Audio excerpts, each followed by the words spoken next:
من هم سلام میکنم به همه حضار. ممنونم، خوشحالم از دیدنتون.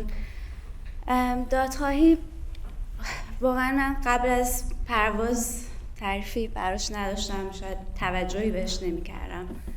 البته واقعا دغدغه من همیشه ایران بود، حقوق بشر بود. قبل از پرواز ماجرای آبان بود و خب یعنی مسئله بود که واقعا دنبال میکردم، قصه میخوردم، مهم بود برام. ولی در همین حد و وقتی که فهمیدم که به هواپیما سپاه شلیک کرده، اولین چیزی که به ذهنم رسید این بود که نوبت ما هم رسید و اینو من همیشه تکرار میکنم که نوبت ما هم رسید. و اتفاقا در صحبت‌های محمد عزیز میشنیدم که میگفت این جنایت جمهوری اسلامی چقدر به همه ما نزدیکه. و خب از اونجاست که همونطور که گفتی خیلی مسئله پیچیده‌ایه و من نمیدونم با تلاشایی که داریم میکنیم به چه نتیجه میرسیم نهایتاً در زمانی که ما زنده هستیم و که ببینیم نتیجه رو. ولی چیزی که هست برای من اینه که نمیتونم کار دیگه ای انجام بدم جز این که تلاش کنم. یکی این که حقیقت برای فاجعه جنایتی که سر مادرم و عزیزان دیگر پیش آمده رو در واقع دنبالش باشم، اطلاع رسانی کنم ازش. و در عین حال همینطور متاسفانه بعد از پرواز کشتن مهسا امینی شد. بعد از مهسا امینی هر روز ما بیدار می شدیم با یک جنایت دیگر. از اون واقعا فکر میکنم از همون زمان به خصوص از بعد از مرگ مهسا زندگی دیگه، راه دیگه برای خودم نمیبینم جز این که باشم، اطلاع رسانی کنم، همراهی کنم و به این امید باشم که روزی به نتیجه میرسه این تلاش‌های همه ما. مرسی سلمى جان. فکر کنم زندگی خیلی از ما حداقل بعد از مهسا واقعا تغییر کرد. سوران جان شما هم اگه لطف کنید به ما بگید دادخواهی برای چه مفهومی داره ممنون میشم. سلام عزیزان، خیلی خوش اومدین. ممنونم که آخر هفته خودتون رو اینجا میگذرونید. خیلی دردناکه و البته خیلی خوشحالیم که شما با ما هستید. خب این سوال خیلی سوال کلیه، چون مربوط به عدالت. کلاً تعریف عدالت هم یه تعریف خیلی سختیه، ولی برای خودم خب دادخواهی چیزی خیلی فراتر از انقلابه، عوض کردن حکومتیه که توی ایران هست و به نظرم چندین مرحله داره که اولین مرحلهش از بین رفتن جمهوری اسلامیه. ولی اگر جمهوری اسلامی کنار بره، که واقعا امیدواریم کنار بره و مطمئنم میره، نباید ول کنیم. تازه کار ما خانواده دادخواه شروع میشه. یه سرمایه اجتماعی پشت این خانواده دادخواه هست برای شکل گرفتن یک عدالتخانه مستقل از زور مستقر. یک شهروند عادی هیچ وقت نتونسته که دادش رو به یک دادگاه ببره و همیشه ما مجبور بودیم در خیابان بیداد کنیم. داد و فریادمون رو به خیابون بردیم همیشه. اون نقطه پایانی دادخواهی که واقعا من بگم هدفمون اینه که با استقرار یک عدالتخانه که مستقل از حکومت باشه، قبح، یعنی کشتن در کشوری به اسم ایران که کشور منه، قبح دونسته بشه.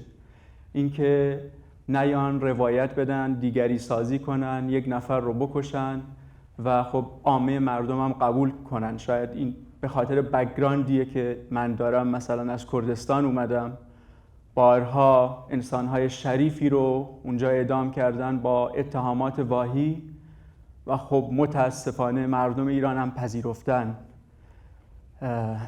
این کشتن‌ها رو. و اون نقطه پایانی باید جایی باشه که هر انسانی با هر عقیده‌ای بتونه در اون کشور حق زیستن داشته باشه.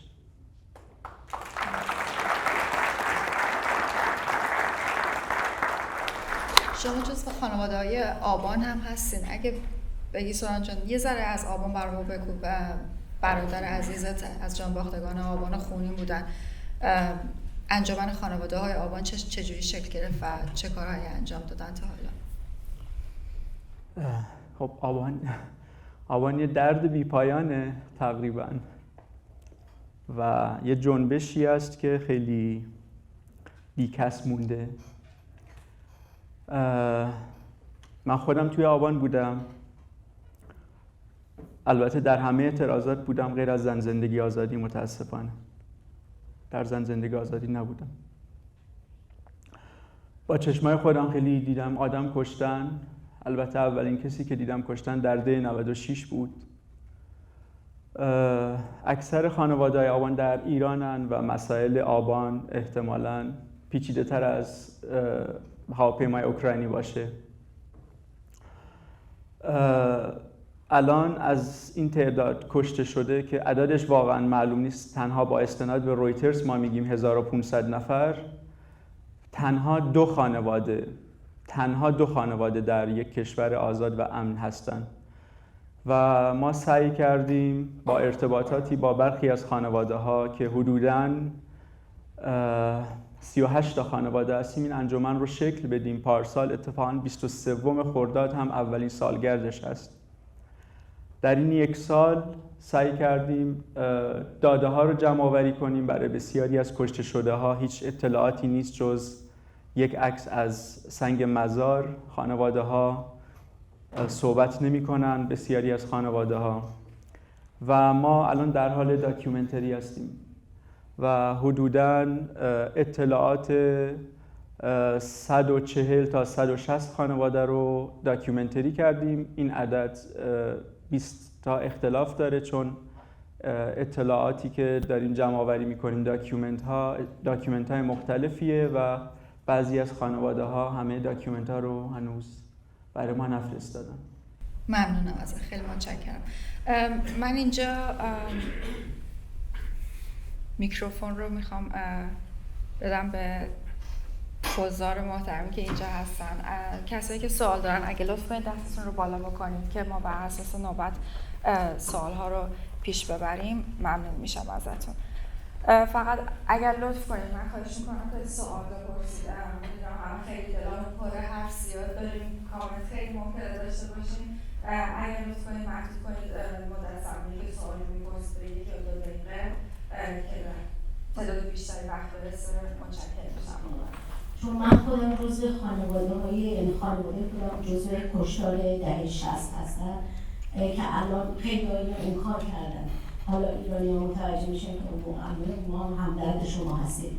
ایرانی زد انگلیسی رو ضرب المثل دارن میگن جاستیس پریویلز.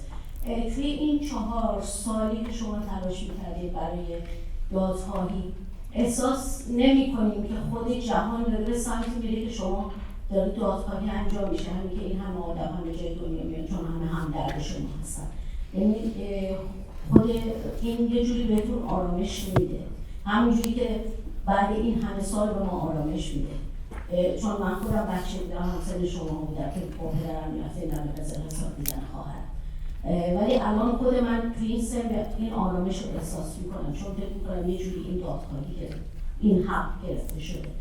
درسته که اون عزیزان از بین رفتن همین که بد شد ببخشید، ولی به هر حال داستان‌هاشون گفته شد. در مورد سوالتون اینکه جهان به سمتی میره که خب دادخواهی بیشتر بشه، من احساس میکنم که ایران به سمتی میره که دادخواهی بیشتر بشه. مناسبات جهانی شاید خیلی ضد جمهوری اسلامی هنوز نشده. مردم ایران خیلی آگاه تر شدن. حداقل خب من نوجوانیم در دهه 80 بود و تقریبا جوانیم در دهه 90. این نوع تغییرات رو در دهه 90 در ایران میدیدم. اینکه مردم پس از هر جنبش آگاهتر میشن، این سناریو سازی های جمهوری اسلامی رو باور نمیکنن. ولی خب یه حقیقت تلخی هم که هست اینه که این آگاهی با خون به دست اومده. یعنی خیلی بهای سنگینی دادیم برای این آگاهی و خب اگر بیایم مصداقی هم نگاه کنیم، این سناریو سازی های جمهوری اسلامی برای کشته شده ها تا آبان ادامه پیدا کرد. من دقیقاً یادمه در دی 96 خب چون توی خیابون بودم دیگه دنبال کردم کیا کشته شدن کیا کشته نشدن. دقیقاً ماجرای سارو قهرمانی رو یادمه که در سنندج کشته شد. سارو کشته شد، 1 ماه بعد از اون یک مستند تهیه شد، در شبکه 2 پخش شد و صرفاً به خاطر اینکه سارو در یک ماشینی بود که راننده تاکسی بود اگر اشتباه نکنم، یه ستاره سرخی پشتش بود، گفتن که آره این از خارج از کشور شارژ شده و خواسته که رهبری به قول اونا اغتشاشات رو در پیش بگیره. ولی ما اصلاً یه همچین موردی رو برای آبان نداریم و خب این نشون میده که مردم آگاهتر شدن. ولی این آگاهی اینجوری بود که اون کسی که در کرج کشته شده بود، اون کسی که در تهران کشته شده بود، در شیراز در بهبهان کشته شده بود، دقیقاً دیده بود که همسایه‌اش اگر فرزندش نبوده باشه، اگر همسرش نبوده باشه، همسایه‌اش بوده یا حداقل هم محله‌ایش بوده، انقدر تعداد کشته شده زیاد بود. یک بار اومده بود از مغازش خرید کرده بود مثلا، یه انسان عادی. و این دیگری سازی از کشته شده ها دیگه برای جمهوری اسلامی کار نکرد. یعنی حتی یک دونه سناریو از کشته شدهایی که در کردستان بودن، در اهواز که خیلی زیاد بود، نیزار ماهشهر، در خوزستان، حتی یک مورد نیست که بگن اینا وابسته به یک حزبی بودن، چون دیگه کارکرد خودش رو از دست داد برای مخاطبی که در تهرانه که مرکز حداقل رسانه‌های ایرانیه، منظورم جمهوری اسلامی. و ایران تغییر کرد، یعنی جهان همون وضعیت رو داره. حالا من از دید یک نفری که در ایران بودم مثلا این پاسخم به این سوال بود. شاید عزیزای دادخواه دیگه یه جواب دیگه داشته باشه. من یادم میاد که در همون 2 هفته‌ای که در ایران بودم و حالا شما بخشش رو در فیلم دیدین، توی حیاط خونه مادر پریسا ایستاده بودم و آدم ها می اومدن و می رفتن.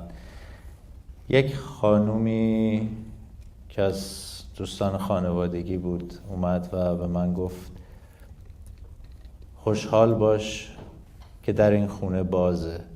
وقتی برادر منو سال 67 اعدام کردن در این خونه ها بسته بود و این یک زخم عمیقه در جامعه ما. حالا با دوستان امروز صحبت میکردیم ولی من حالا داستان یک کتاب شما میدونین که چقدر داستان براش درست کردن، ولی من این کتاب گام سیاه ماهی ندارد رو بر اساس همین ماجرایی که نوشتم که در شهر بندرگست که من کار میکردم از مردم میشنیدم که مردم بچه هاشون رو در جاهایی به خاک سپردن که اصلا نمیدونن کجاست و آدم هایی اگر متمول‌تر بودند در باغ خودشون این مزارها رو در واقع بچه ها رو به خاک سپرده بودن و اون مزارهای ممنوعه اونجا بود.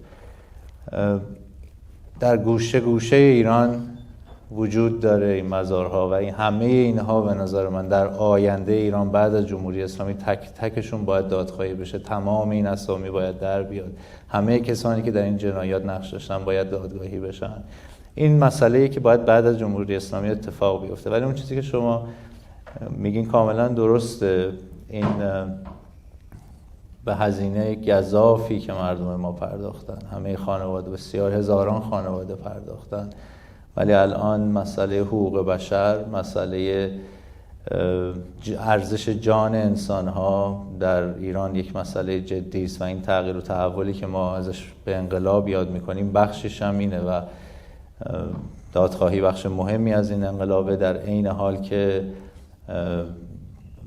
نگاهی تازه به زندگیه، یعنی ازش زندگی میباره از سر تا پای این انقلاب. من فکر میکنم در محضر افکار عمومی در واقع همونطور که شما گفتین جمهوری اسلامی بازنده دادگاه افکار عمومی شده. بله درست. خیلی ممنون، مرسی. سپاس و خوش آمدگویی به شما آقای اسماعیلیون به سیدنی و ضمن سپاس از شما سمیه عزیز از اینکه اعلام کردید که به هر حال در خونه متاسفانه در خونه شما هم زد من در ادامه صحبت دوستمون خواستم بگم که به سوالم رو در بیارم که نخوام سخنرانی کنم. خیلی ممنون. در ابتدا خواستم ببینم شما در این دادخواهی دنبال چه چیزی هستید؟ میگید عدالت تو چه چارچوبی؟ کجای این مسئله؟ و در رابطه با دادخواهی الان من میبینم شما به عنوان آبان هواپیمایی نشستید، با وجود اینکه از عدالت صحبت میکنید، صندلی دهه 60 خالیه و شما به عنوان دادخواه فکر میکنم حداقل وظیفتون بود بگید یک صندلی خالی به یاد عزیزان دهه 60 بذارید، ولی اصلا صحبتی از اونا نیست. مورد دیگری که خواستم بگم رابطه دادخواهی رو با جنایات دهه 60 یا دهه‌های 70 80 90 ما یک دهه نداشتیم، رابطه اینها رو با تا به امروز در چگونه تفسیر می‌کنید، چگونه تحلیل می‌کنید؟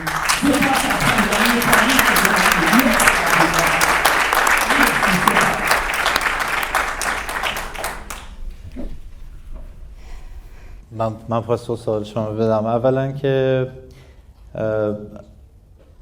من فکر می‌کنم ما از همون اوایل گفتیم که جنایت پرواز PS 752 رو حلقه ای از زنجیرهای جمهوری اسلامی می‌دونیم، یعنی هیچ تفاوتی بین آدم‌ها نیست و فقط نوع جنایاتی که جمهوری اسلامی مرتکب شده متفاوته و تک تک همونطور که عرض کردم خدمتتون تک تک آدم‌هایی که جونشون رو از دست دادن یک عکس نبودن، یک عدد نبودن و خانواده‌های بسیاری آسیب دیدن برای سالها و جنبش دادخواهی هم در واقع در ایران اگه بعد از انقلاب بخوایم اشاره بکنیم از مادران خاوران آغاز میشه و ادامه پیدا میکنه و متاسفانه پرونده پرواز PS 752 آخرین نبود و همچنان ادامه داره.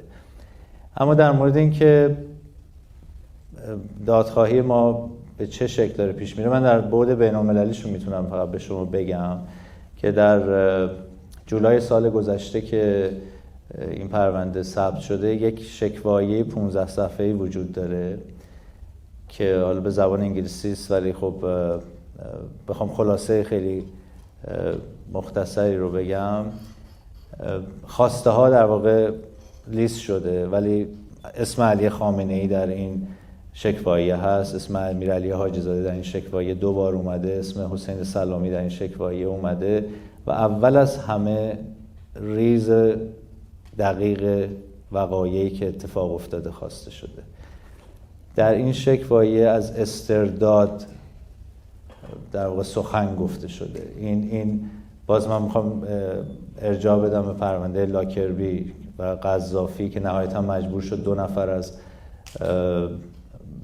در واقع مزدورانش رو به کشورهای دیگه مسترد بکنه برای دادگاه. این بعد بین‌المللی همونطور که سلمی جانم گفتن کاملا هنوز مشخص نیست چه اتفاقی بیفته، تا چه حد میشه به جمهوری اسلامی فشار بیارن و تا چه حد بتونن در این خواسته ها موفق بشن.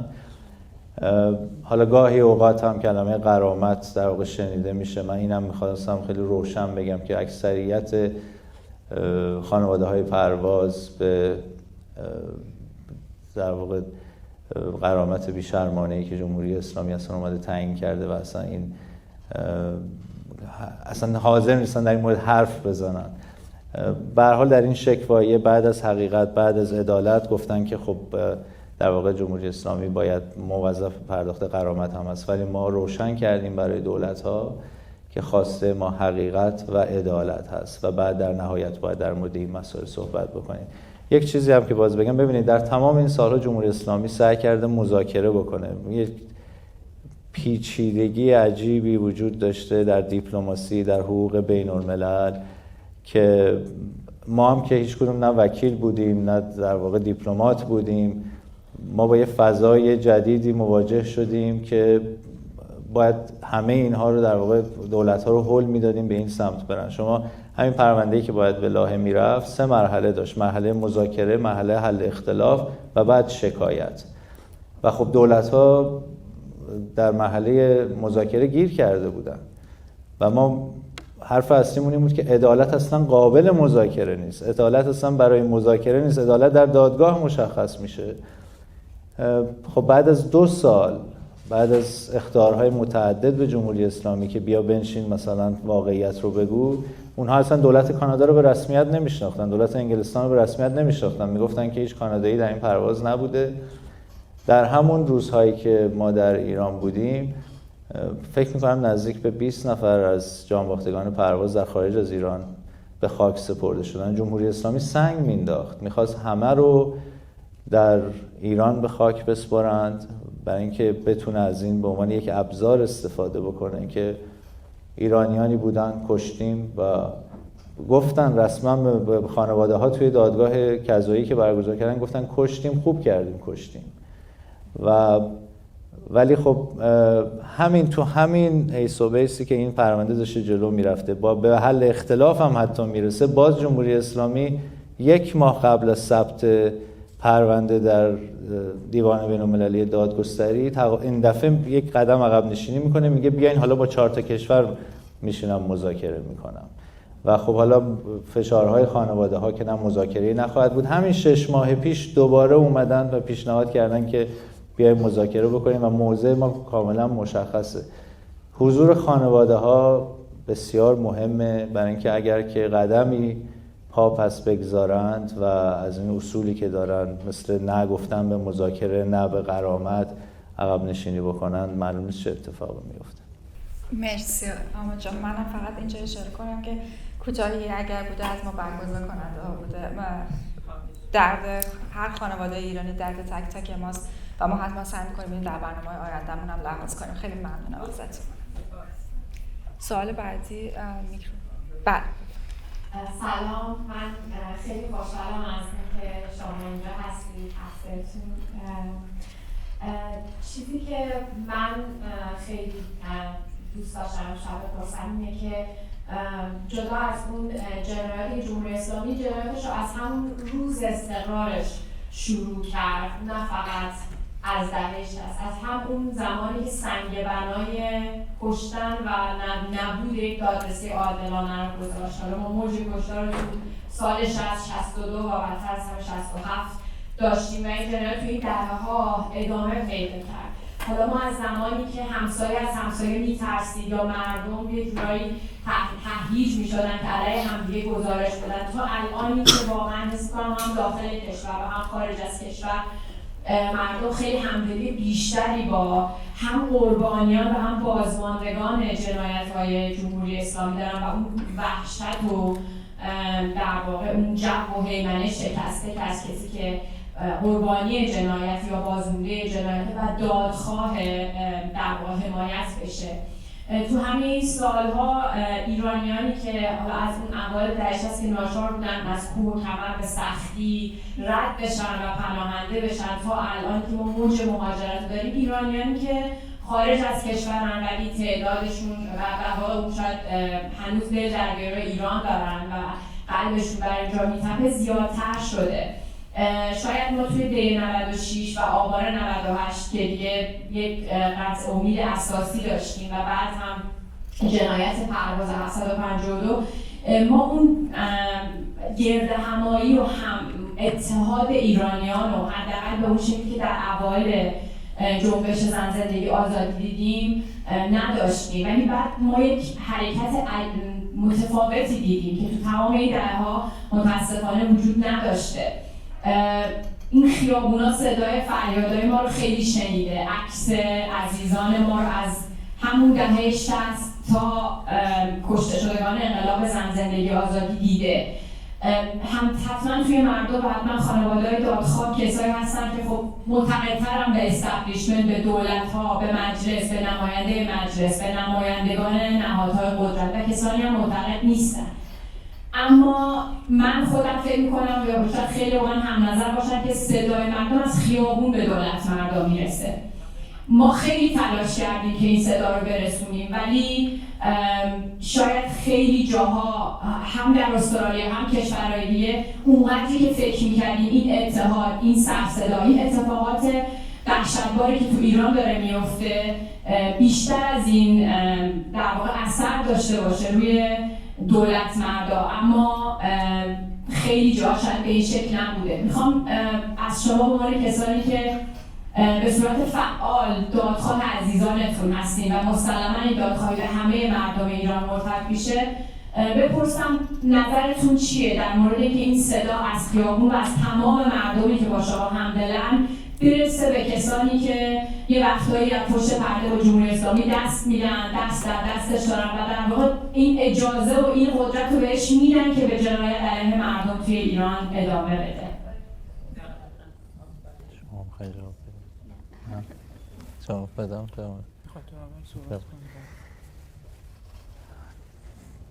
درست میگین.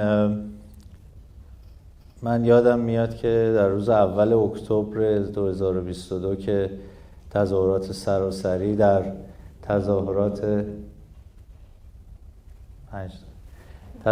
سراسری در خارج از کشور شکل گرفت، من با دوستانی که از ایران اومده بودن صحبت میکردم، براشون خیلی دلگرم کننده بود که با طلوع آفتاب در نیوزیلند در واقع این تظاهرات ها بود تا در غرب امریکا و کانادا تمام شد. فکر کنم اون اولین در 150 شهر بود که برگزار شد و خیلی دلگرم کننده بود. اما در مورد دولت‌های غربی ببینید، در 2 سال و 1 سال و نیم، نزدیک به 2 سال داره میشه، ما خیلی درس‌ها یاد گرفتیم. حالا من در مورد پرونده پرواز 2752 حرف نمیزنم، چون این پرونده به هر حال اتباع کانادا و کشورهای دیگه در اون هواپیما حضور داشتن و ابزاری بود تابعیت در واقع برای رسیدن به عدالت، ما از این ابزار استفاده کردیم. ولی اگه بخوایم در مورد ایران حرف بزنیم، ممکنه دولت‌های غربی نخوان اون چیزی که ما می‌خوایم اجرا بکنن. نهایتاً چه اتفاقی باید بیفته؟ من فکر می‌کنم یه از چیزهایی که یاد گرفتیم اینه که بله، مهمه به دولت‌های غربی فشار آوردن، مهمه همراه کردن دولت‌های دموکراتیک، مهمه، ولی نگاهمون رو باید برگردونیم به داخل ایران، باید توجه رو برگردونیم به داخل ایران. من فکر می‌کنم با وجود تلاش‌های بسیار زیادی که در خارج از کشور داره صورت میگیره و باید هم صورت بگیره، کمی غفلت کردیم از داخل ایران و به خصوص در مورد نهادهای مدنی من فکر میکنم کمی غفلت کردیم. در سالهای گذشته اتفاقات تلخی افتاده، خیلی ها سعی کردن نهادهای مدنی که در ایران هست رو بدنام بکنند یا تضعیف بکنند، در صورتی که بسیاری از آدم ها هستن که همون آدمایی هستن که قرار انقلاب بکنند و در واقع در داخل ایران هستن. من به طور مشخص اگه بخوام بگم، خب نهادهای معلمی، نهادهای دانشجویی، نهادهای کارگران، نهادهای کارمندان و بازنشستگان، شما در 2 هفته گذشته، 2 هفته گذشته دیدین که در شعارهای بازنشستگان حرف از توماژ بود. این پیوند کاملا محسوسه و کاملا در واقع ما میتونیم این رو ببینیم، این پیوند رو. من فکر میکنم ما در عین حال که باید تلاشامون رو ادامه بدیم که خیلی جا ممکنه به نتیجه برسه، ممکنه هم به نتیجه نرسه. در کانادا مثلا مسئله سپاه، من فکر میکنم با قطعیت کامل نه، ولی به احتمال بسیار زیاد مسئله سپاه و قرار دادنش در گروه‌های تروریستی اتفاق خواهد افتاد. استرالیا رو هم داریم دنبال میکنیم، همه جای جهان رو، و امیدوارم کانادا آغاز کننده این کار باشه. این کارها باید انجام بشه، ولی اگر ما به انقلاب فکر میکنیم نگاهمون رو باید به داخل ایران برگردونیم. من فقط یه نکته میخواستم اضافه کنم، اینکه در مورد رفتن به خیابان و تاثیر این تظاهرات ها و راهپیمایی ها روی در واقع سیاستمداران و دولت‌های لوکال گفتین، ولی من فکر می‌کنم یکی از اهداف ما برای برگزاری این در واقع تظاهرات ها حمایت، یعنی شاید مهمتر از اون حمایت مردم داخل ایرانه و این فکر می‌کنم همیشه میتونه ادامه داشته باشه، چه اون تظاهرات‌های متأثری که می‌خوایم از در واقع در دولت‌های غربی بذاره چه نذاره. و فکر میکنم وظیفه ماست که اینو همچنان ادامه بدیم و به مردم داخل ایران نشون بدیم که ما هستیم، صداشون خواهیم بود و حمایتشون خواهیم کرد. اگه اجازه بدید من یک دقیقه صحبت میکنم و فقط یک سوال مشخص از آقای اسماعیلیون دارم. من سندری هستم و فکر کنم ما باید چند تا دیگه صد در اونجا اضافه بکنیم. اگه ما برگردیم به نوروز سال 58، یعنی یک ماه و تقریباً 10 روز بعد از انقلاب، شهر سندج 3 روز زیر بمباران جمهوری اسلامی بود. 12 فروردین زنده یاد دکتر قاسملو و ماموستا شیخ عزالدین حسینی رفراندوم کذایی جمهوری اسلامی رو بایکوت کردن و تمام کردستان در این رفراندوم شرکت نکرد.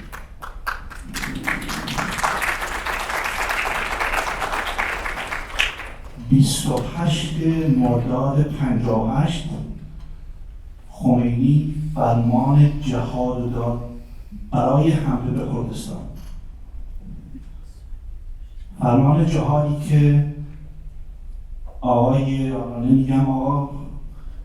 صالح خرخالی یکی از مجریانش بود و تور اقدام جمعی کردستان رو از پابو شروع کرد. در 5 شهریور 58 11 نفر رو در فرودگاه سندج اعدام کردن. بعد به سبز رفت 22 نفر، بعد به مهاباد رفت 59 نفر. سال 59 اواخر فروردین 59 حمله دوم جمهوری اسلامی به کردستان شروع شد.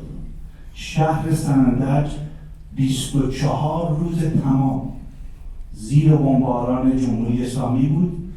2500 نفر از مردم عادی قتل عام شدند. متاسفانه الان من میتونم به جرئت بگم هستن کسایی که توی همین جمع هم ولی خبر از این جنایات ندارن. اون زمان اکثر قریب به اتفاق مردم ایران دنبال رو جمهوری اسلامی بودن چون آگاهی نداشتن. من میخوام یه خاطره بهتون بگم. من 18 سالم بود که 28 بهمن سال 61 دست شهر ریختن خونه ما و من رو بردن. 2 سال خورده من تو زندان‌های مختلف ایران بودم. از زندان تبریز بگیر تا زندان قزلستان. اون روزی که ما رو بردن زندان قزلستان 112 نفر بودیم که از سندج با چند تا اتوبوس ما رو اعزام کردن به زندان قزلستان. از این 112 نفر 42 تاش اعدام شد و اینا کسایی بودن که توی اون زمان که من 18 سالم بود جلوی چشم من اینا رو میبرن بیرون. به این خاطر من میگم که باید صندلی‌های دیگه اینجا باشه. اما تا سوال من از آقای اسماعیلیون این هستش. توی این ویدیو ما دیدیم که شما گفتید که من ول نمی‌کنم و من فکر میکنم که شرکت شما تو جورجتاون ادامه دادخواهی شما بود. جورجتاون از نظر ما کردها علامت سوالی بزرگی جلوش بود. آقای عبدالله مهتدی به شدت مورد انتقاد قرار گرفت. نه اینکه بخواد اینکه با شما نشسته یا با خانم علی نژاد نشسته، به خاطر اینکه با کسی دیگه نشسته. سوال من از شما اینه، فکر نمی‌کنید یه مقدار عجله کردیم از این جلسه بدیم بیرون؟ مرسی.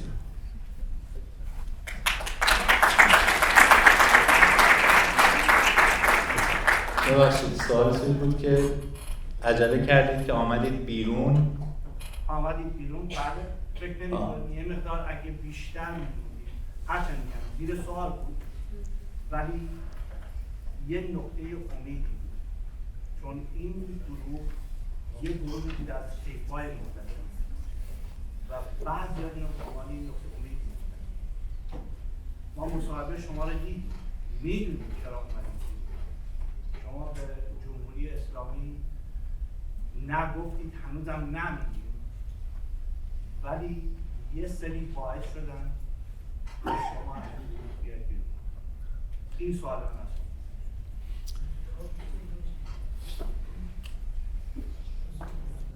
بخوام پاسخ صادقانه و منصفانه بدم، البته ببینید در مورد جمع همبستگی خب خیلی سوال وجود داره و جامعه هم حق داره بدونه. من جاهای دیگه هم گفتم که منصفانه‌اش اینه که تمام کسانی که در اون گروه بودن بیان و چون روایت‌های مختلف رو هر روز میشنویم و فکر میکنم درستش اینه که منصفانه‌اش اینه که هر 6 نفر حاضر بشن و پاسخ بدن به سوالات مردم. ولی شما فکر میکنید این امکان داره که یه روز این 6 نفر دوباره با هم جمع بشن و جواب مردم بدن؟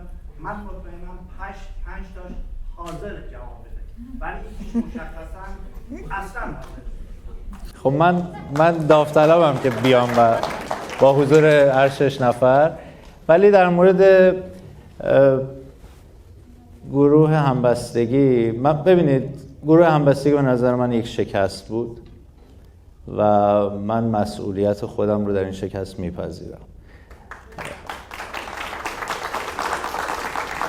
ولی این رو میخوام بگم که ما الان با آینده باید فکر بکنیم.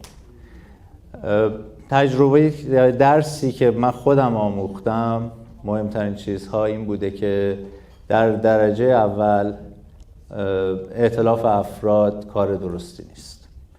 افراد نظراتشون تغییر میکنه وقتی که در گروه، فقط از افرادی که بودن همونطور که گفتین آقای مهتدی بودن که در واقع یک حزب را نمایندگی میکردن. درستش این بود، من البته قبل از تشکیل گروه همین رو گفته بودم، ولی خب با حسن نیت رفتم. در نهایتا وقتی تصمیم گرفتم با حسن نیت رفتم و فکر میکنم که جواب نمیداد. برای همین عرض کردم خدمت شما که به نظرم شکست بود. ممکنه بگن که مثلا دوستان باید ادامه پیدا میکرد یا هرچه، من موافق نیستم. به نظرم آنچه که باید رخ بده در نهایت اگه بخواد ائتلافی شکل بگیره، نمایندگان جبهه‌های مختلف یا نهادهای احزاب مختلف باید باشن که این کار رو انجام میدن. حالا این طول میکشه برای اینکه ما احزاب مدرنی که فکر میکنیم رو نداریم، ولی زمان میبره. اگه به دموکراسی فکر میکنیم ممکن شما فقط به نتیجه فکر بکنیم، ولی اگه به دموکراسی فکر میکنیم که نتیجه رسیدن به این دموکراسی سقوط جمهوری اسلامی در اون اتفاق خواهد افتاد، به نظر من باید گروه ها این کار رو انجام بدن. ائتلاف افراد به نظر من شدنی نیست، اگر هم باشه نتیجه بخش نیست. و دیگر این که نسل جوان به نظر من باید حضور داشته باشه، خیلی خیلی نگاه‌های جدید باید وجود داشته باشه. من فکر میکنم که اون وقتی که خودم از این جمع بیرون اومدم، اتفاقا چند هفته قبل از اعدام بچه‌های خان اصفهان بود و وقتی که بچه‌های خان اصفهان رو اعدام کردن، من خودم فکر می‌کردم ما اگر بودیم جوابی برای مردم نداشتیم، یا 6 ماه بعد ما ممکن بود جوابی برای مردم نداشته باشیم. چون من به ساختار فکر می‌کردم و گمان می‌کنم که در هر حالت بسیار سنگین و سخت جلو می‌رفت و اون چیزی که مردم انتظار داشتن اتفاق نمی‌افتاد. نگاهمون به نظرم به آینده باشه. من فکر می‌کنم نیروهای پروگرسیو پیشرو باید بتونن یک جبهه‌ای رو تشکیل بدن، بر اساس یک برنامه‌ای در کنار هم بتونن گرد هم بیان. و من در 1 سال گذشتم خیلی در این مورد تلاش کردم، امیدوارم به زودی بتونم بیشتر با مردم در این مورد صحبت بکنم. خیلی ممنون. من فقط بگم برای 2 سوال دیگه وقت داریم، اگه لطف کنیم کوتاه بپرسید خیلی ممنون میشم.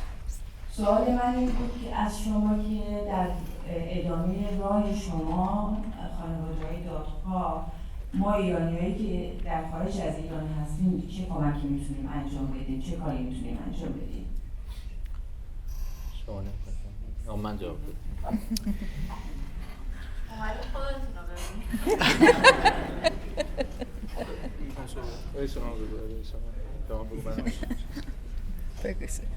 رو در مورد نحوه کمک کردن ایرانی‌های خارج از کشور، حالا به صورت غیر رسمی میگن که 9 تا 11 میلیون نفر ایرانی خارج از کشور زندگی میکنن. خب در یه دوره خیلی تاریکی هستیم که جمهوری اسلامی حاکم در سرزمینمون. من همیشه میگم ما اگر هر یک نفر یک شمعی رو روشن کنیم، 11 میلیون شمع خود به خود تاریکی از بین میره. یعنی اصلا قدم‌های خیلی کوچیک ولی با تعداد بسیار زیادی انسان. راهی که ما باید پیش ببریم واقعا همکاریه. اینکه در هر جای زمین هستیم، در هر کشوری، در هر قاره‌ای که هستیم، نگاه کنیم که ببینیم چطوری میشه موضوع ایران رو در یک نهادی که احتمالاً ثبت بشه یا ثبت کنیم در اون کشور مطرح کنیم، اون سیاستمدارا موضوع ایران وارد اجنداشون بشه. من هلند زندگی میکنم، حدوداً 4 ماه اومدم نیوزیلند برای یک سفر کاری و واقعاً این تفاوت پرسپکتیو حکومتدارای دو تا کشور رو نسبت به ایران دارم میبینم و اینکه ایرانیای هر کشور خیلی بهتر میدونن که چجوری این موضوع رو وارد اجندا کنن. موضوعی که مثلا ما با احزاب هلندی داریم مطرح میکنیم اونجا، قطع به یقین برای مثلا کشوری مثل نیوزیلند یوزلسه.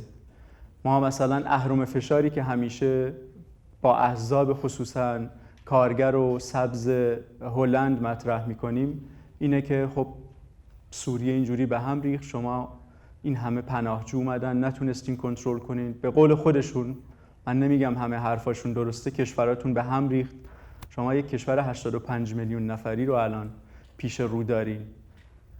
مردمی که در یک دهه گذشته بیش از 8,000 نفر کشته دادن و چیزی نمیخوان جز دموکراسی و آزادی که اتفاقاً همخوان با ارزش‌های شما هم هست. چرا نمیاین اینجوری از مردم ایران حمایت کنین که این پناهجوها سمت شما نیان؟ شخصاً میگم واقعاً اگر جمهوری اسلامی نمونه یک وضعیت دموکراتیک اونجا حاکم بشه، من عشقم اینه که برم دانشگاه کردستان درس بدم. اصلا نمیخوام بمونم تو این کشورها. موضوع من موضوعی که در اون چارچوب این کشور هست، ولی خب وقتی که جمهوری اسلامی اجازه کار دانشگاهی به من نمیده مجبورم اونجا باشم. و همه اینا رو واقعا صادقانه با مارک روته نخست وزیر صحبت کردیم.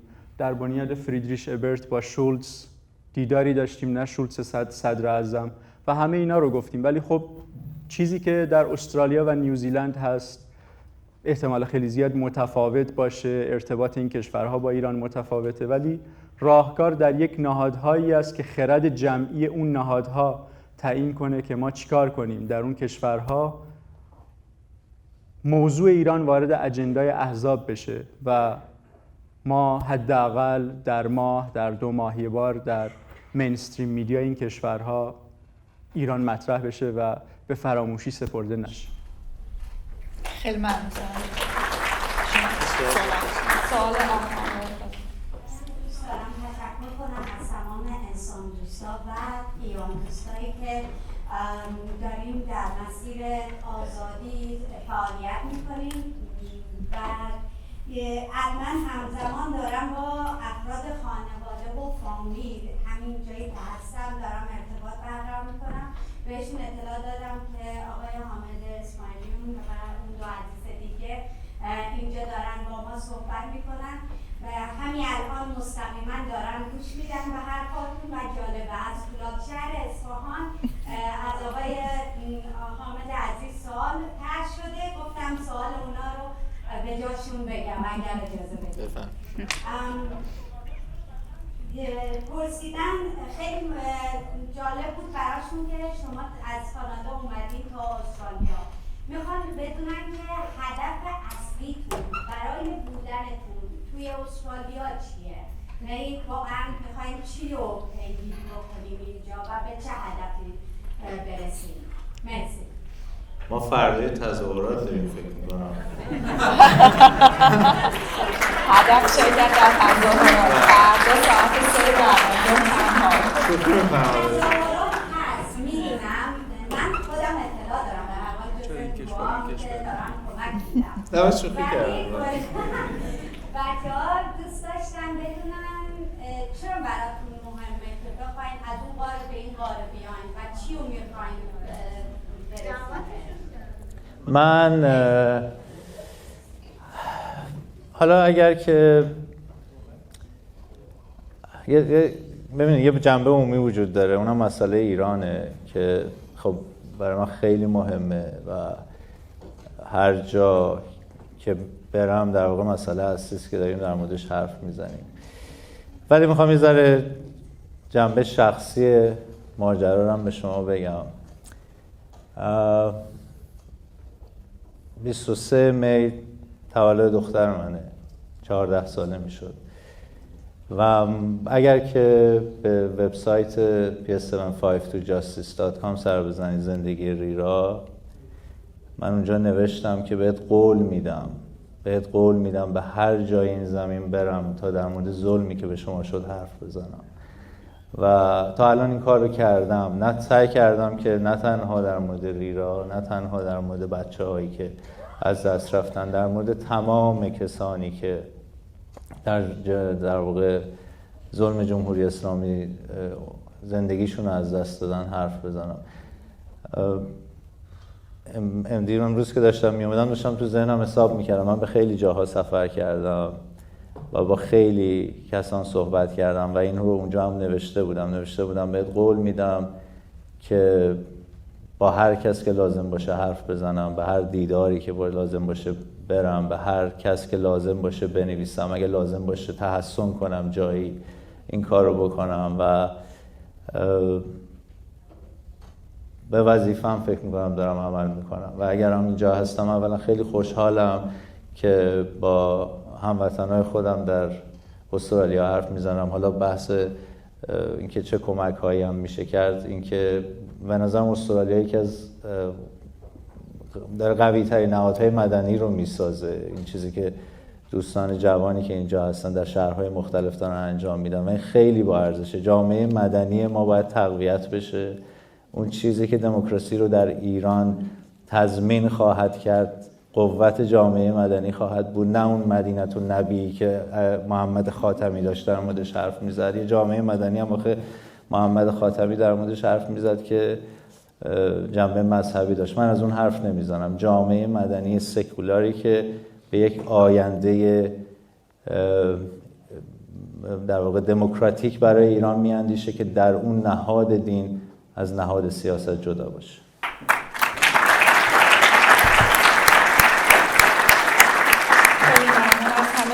متاسفانه وقت برای سوال بیشتر نداریم. فقط من اینجا خیلی سریع از برگزار عزیزم سوال میکروفون خود دیگه من پس با میکروفون زدم. سوال من از شما زهرا اسماعیلی‌ام که خوشحالم می‌بینم که کاش در مشتاقم رو بشناختم. خواهی از تمام تعارفات ازتون خواهش می‌کنم که اگه می‌تونید خیلی روش جواب سوال من بدید. چیزی راجع به شما متفاوته. چیزی هست راجع به شما که با همه این که ما به حکومت و این جنایتکاری طرفیم و ما این همه خانواده داغدار داریم، چیزی راجع به شخص شما متفاوته. فقط اینکه شما کارهایی کردید و با درخواست‌های کوچیک نتیجه‌هایی ساختیم که هیچ کس توی این چند سال نتونست بسازه، توی هیچ اپوزیسیونی خارج از ایران.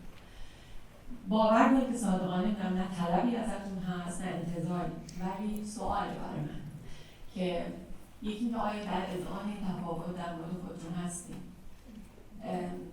می‌دونید اینو راجع به خودتون چون واقعا متفاوته. و دو اینکه قصد دارین راجبش هنوز کاری کنید یا چون من احساس میکنم که همه اتفاقای بعدی که افتاده که هم میدونید یک کمی چیزی انگار که دارین آرومتر خاموشتر انگار دارین پیگیش میکنید. ما نتیجه میبینیم همین سوالی توی کانادا راجب تروریست بودن استفاده میفته نتیجه خیلی بزرگی، ولی کارهای شاید بزرگتری که داشتیم میکردیم فکر میکنیم هنوز از این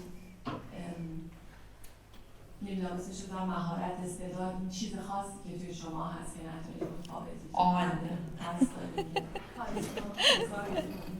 من با جواب بدم. نمیدونم در سوال اولتون واقعا نمیدونم چی جواب بدم. اینو به قضاوت مردم واگذار میکنم. من خیلی غریزی این کار رو دنبال کردم. یعنی از اون لحظه‌ای که ببینید قبل از اینکه پرواز PS 752 جنایت در موردش بشه، خب من خودم رو دشمن جمهوری اسلامی میدونستم، ولی انگار در واقع زنجیرهایی که خانواده، کار، در واقع جلوی اعتراض صریح رو میگرفت، در واقع پاره شد یک دفعه. چون که من مثلا 3 سال قبلش دیگه به ایران نمیرفتم. آخرین باری که رفتم به ایران 3 سال قبل از این بود و به خصوص مسئله عدالت اجتماعی اصلا برای من قابل تحمل نبود. اون اختلاف طبقاتی که در ایران ایجاد شده بود، فقر گسترده، واقعا مسئله آب، هر جای ایران که میرفتی مسئله آب، محیط زیست بسیار جدی بود. من یه برنامه‌ای هم همون موقع نوشته بودم به اسم تشنگی که حاصل رفتم به ایران بود و وقتی برگشتم گفتم من دیگه نمیتونم سکوت کنم. تصمیم سختیه برای هر کسی که به این نتیجه برسه که خب ممکنه دیگه وطنمو نبینم، ممکنه دیگه خانواده‌مو نبینم، ولی سکوت نکنم. خیلی این تصمیم سخته، میدونم.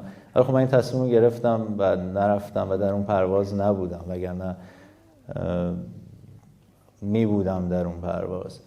ولی بعد از اینکه این اتفاق افتاد، یادم یک سری از همکاران نویسنده من اومدن متنی رو منتشر کردن و گفتن دوست نویسنده دیگری هم در این پرواز عزیزش رو از دست داده بود. بعد اسم ما 2 نفر رو نوشته بودن، یادتون هست احتمالا من در این مورد نوشته بودم که اونا گفتن که آره نویسندگان نجیب ما خانواده خودشون رو از دست دادن و من گفتم اگر نجابت اینه، من به این نجابت نانجیبم و به نظرم همین رو من دنبال کردم. نمیشه سکوت کرد. یه جایی هستی که شما میگین من نمیتونم در واقع این بی‌عدالتی رو در این حد تحمل بکنم. فکر میکنم خب شاید شما خیلی سکوت دیدین در ماهای گذشته یا در 1 سال گذشته، ولی این به این معنا نبوده که من کاری نمی کردم.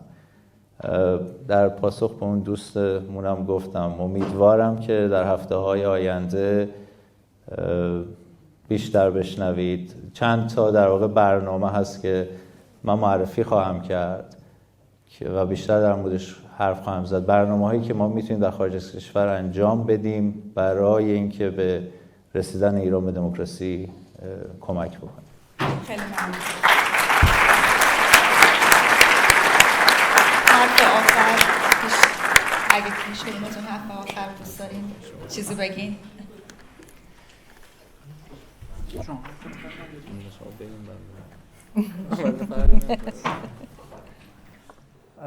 در مورد اون سوالی که از فولاد شهر بود،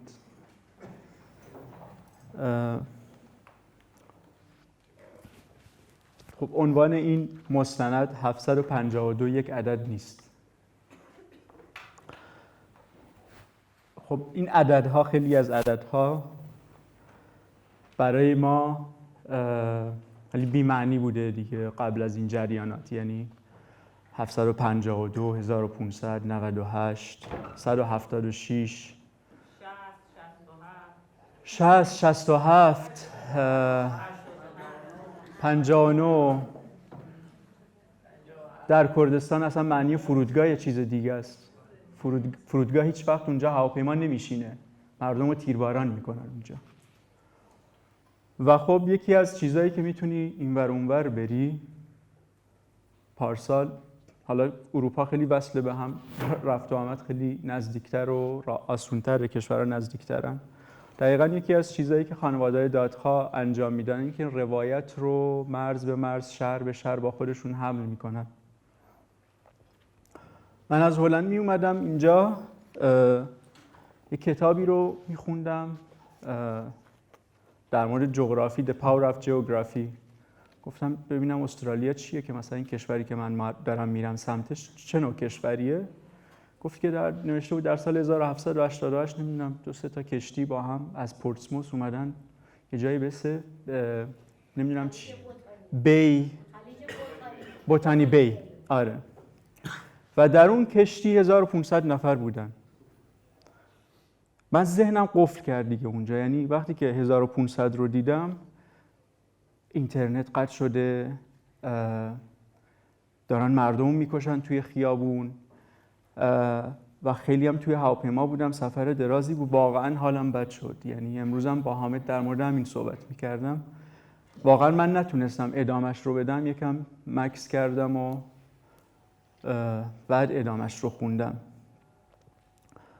یه بارم مثلا میخواستم لپتاپ بخرم، یه روز تخفیفی هست توی هلند، منم دانشجوام دنبال تخفیف و اینا. یه لپتاپی 1800 یورو اومده بود، 1298 یورو. دیگه دیدین مثلا این عددام که نگه 1300. بعد دوستان بخر واقعا من نتونستم اون لپتاپو بخرم. خیلی لپتاپی هم بود خوب. بعد اون عدد 98 آخرش من گفتم من نمیتونم واقعا با این لپتاپ کار کنم. خب این عددهای خیلی بی‌معنی بودن برای ما دیگه. من اصلا کلمه آبان یه ماهی بوده توی سال. کلمه آبان چیزی نبوده که در 34 سالگی تمام موهای منو سفید کنه. و وقتی که میای صحبت میکنی مثلا میگی خب من یه برادری داشتم، یک سال از من کوچیکتر بوده، خیلی آرزوها با هم داشتیم. من عکس تکی نداشتم در دوران کودکیم، همه عکسام با برهان بوده. یک دونه عکس تکی ندارم. برای PhD اومدم اپلای کردم نیوزیلند، هلند، استرالیا، دانمارک، به خاطر اینکه این کشورها دامپزشک میخوان، چون برهان فارغ التحصیل دکترای دامپزشکی بوده. بعد باید بیای این روایت ها رو از پشت این عددا بکشی بیرون و پرزنت کنی به این عزیزانی که اینجا هستن. وقتی که 4 تا 5 تا از این علایق رو داری مطرح میکنی، مخاطبی که اونجا نشسته به این نتیجه میرسه اون کسی که در آبان کشته شده من بودم. چقدر شبیه بودیم با فلانی، چقدر شبیه بودیم با پژمان. پژمان طرفدار استقلال بوده، رفته پویا بختیاری اینجوری بوده، مهران تاک اینجوری بوده و من مطمئنم روایت هر کدوم از اینا رو بخونیم، حداقل برای یک نفر شما احساس میکنین که خیلی شبیه به شما بوده. یه نمایشگاهی رو برگزار میکردیم، آنچه باقی ماند، شاید دیده باشین کما بیش. وسیله کشته شده ها بود، لباسشون، کفششون توی سوئد و نروژ. مخاطب میومد میدید، میگفت که مثلا سلیقه لباسی امید رضایی چقدر شبیه من بوده، این لباسایی که میپوشیده خیلی شبیه به من بوده.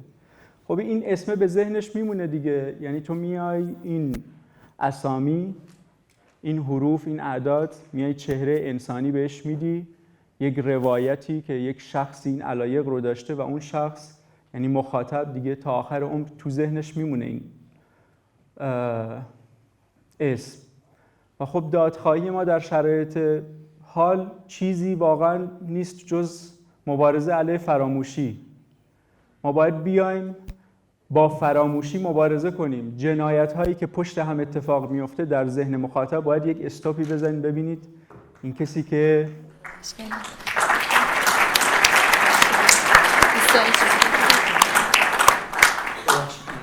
نه قربون اشکالی خیلی خوب بود، باید همینا رو میگفت.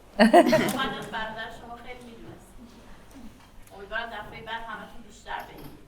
حالتون چطوره؟ چطور کنار اومدین؟ ما چه کمکی به شما میتونیم بکنیم؟ همش که ما نباید از شما شاید دفعه بعد راجع به این داشتم. حالا خیلی کوتاه میگم. آره کلاً عزیزی که کشته میشه همیشه 2 تا چهره ازش هست. مردم میگن قهرمانمونه. خب ما به عنوان خانواده دادخواه بخشی معتقدیم که این شخص قهرمان بوده، ولی در زندگی روزانه ما اون چیزی که باقی میمونه قهرمان نیست، قربانیه. یعنی من در نهایت در طول روز منتظرم که برهان یه کلیپی توی اینستاگرام برام بفرسته با هم بخندیم. من منتظرم که برهان تولدم رو تبریک بگه. من منتظرم که ویزای برهان درست بشه بیاد، مثل 28 سالی که با هم زندگی کردیم دوباره با هم زندگی کنیم. من هنوز نتونستم واقعا مرگ برهان رو باور کنم، به خاطر اینکه خیلی رابطه نزدیکی با هم داشتیم. 1 سال اختلاف سنی داشتیم و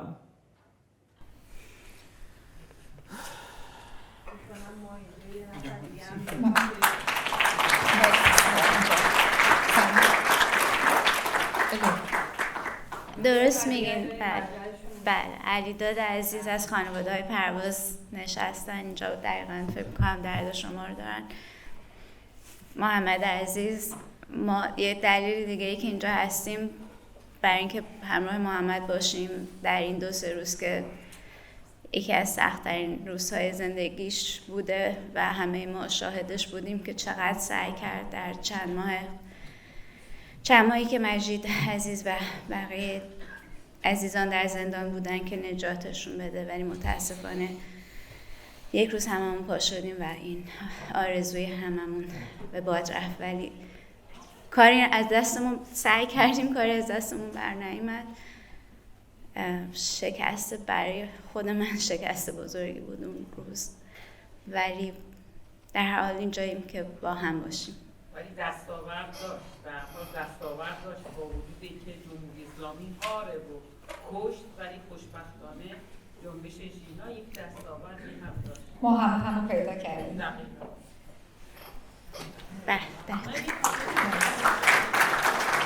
مرسی خیلی. منم تشکر میکنم چون میخوایم ما رو بیرون کنن یواش یواش، ولی